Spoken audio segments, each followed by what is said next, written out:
I sliced through Jenny Johnson's apartment with a chainsaw with my wedding dress on and found Ken Chapman holding her in his arms inside. We had an extravagant wedding in the morning, but the moment Jenny threatened suicide, Ken abandoned me on our wedding night to go see her and even ignored my calls. She's faking her depression, Ken. Can you come back with me now? I fought back the frustration. I turned off the chainsaw, tossed it aside, and showed him a video. In the video, Jenny's so-called therapist admitted that she paid him to fake her diagnosis, and her antidepressants were nothing but vitamins. Ken barely glanced at it, accusing me of smearing his beloved's reputation. Mason, don't twist things because you're jealous of Jenny, he said. My eyes stung, and I could barely hold back tears. Do you even remember we just got married today? Ken sighed. I know this is hard for you, but Jenny has severe depression. She loves me, and if I leave her, she might actually kill herself. You can't just let her die, can you? He sighed again and reached out, as if to touch my head. However, Jenny teared up and stopped him.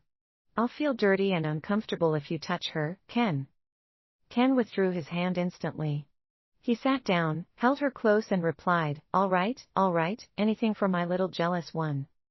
Don't kiss her or sleep with her even if I'm not around. It makes me sick. All right. Whatever you want. Watching them flirt made my heart sink deeper. I had been admired by countless boys since high school, with love letters piling up my trash bin. However, I was an orphan, and love seemed immature to me. I just wanted to do well in school, earn scholarships, and scrape by on whatever I could save. When Ken confessed to me, I did not even look at him as I turned him down. Things changed when a bunch of gangsters tried to assault me. Ken saved me when they ripped off my clothes and pinned me down. He broke a few ribs and a leg in the fight, leaving him in the hospital for months. It was the first time I felt love ever since my parents died. He was bursting with joy when I agreed to be his girlfriend. We had been together for 10 years before his family finally approved of our relationship. I thought our struggles were over, but when his crush returned, I became nothing to him. I put away my phone, swallowed my tears and declared, Ken, I want a divorce. Jenny looked at me in shock and said, if you divorce him now, you'll make everyone think I broke up your marriage. Is that what you want? She started to cry again, pushing Ken away and pulling a fruit knife from the drawer, holding it against her neck. Fine. I'll die right now and leave Ken for good. Is that what you want? Ken rushed over, grabbed the knife and threw it toward me. He shouted furiously, enough, Mason. If anything happens to Jenny, you'll pay with your life. The knife nicked my neck, leaving a deep cut as blood trickled down. My neck was injured, but somehow, my heart ached even more. Ken grew nervous as he saw the blood and hurried over, trying to check my wound. Mason, are you okay? I didn't mean. Smack. I slapped him hard, meeting his stunned gaze. Ken, we're done. Ken quivered as he tried to say something, but when Jenny started crying, he dropped everything to console her. I ran to the hospital alone to get my wound bandaged. My wedding dress was stained with blood. I was not exactly alone. I ran into Tim Harris on the way, and he insisted on accompanying me. How could Ken be so rough? I can't stand what Ken did, even though he's my best friend. I'd treat you like a queen if you were my wife. There's no way I'd cheat on you multiple times and hurt you for another woman. The Harris family was a top-tier family. People often said Tim had a foul temper and a sharp tongue. However, he was the only one who showed me any kindness within Ken's social circle. I trembled and asked, multiple times. Tim looked conflicted. I don't want to badmouth my best friend behind his back, but I can't lie to you. When he missed your birthday and ignored you when you were sick, he was actually with Jenny. I thought Ken had only changed after Jenny returned last month. It turned out that he had been cheating all along, but he covered it up with his acting. Are you okay? Tim asked, gently taking my hand. In the next moment, he flushed as he quickly let go and apologized. I'm sorry, I didn't mean to be rude. I'm really worried about you. I'm happy you care, I replied, realizing Tim had feelings for me. I used to avoid him. However, I hesitated for only a moment this time before I held his hand playfully.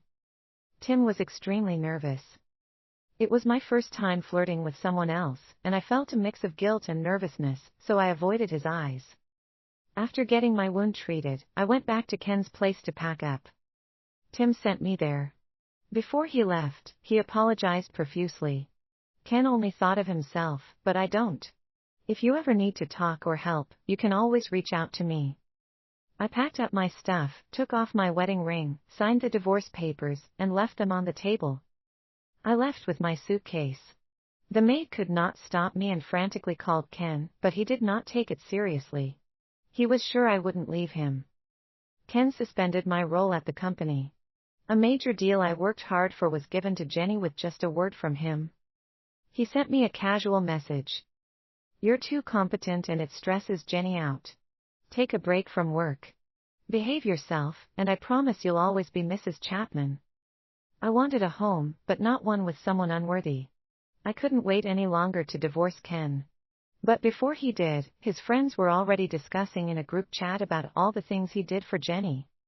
He donated $5 million in her name for her well-being, bought out every flower in the city because she whimsically wanted a flower castle, and worked tirelessly to craft a diamond ring for her because she envied the sincere one on my finger.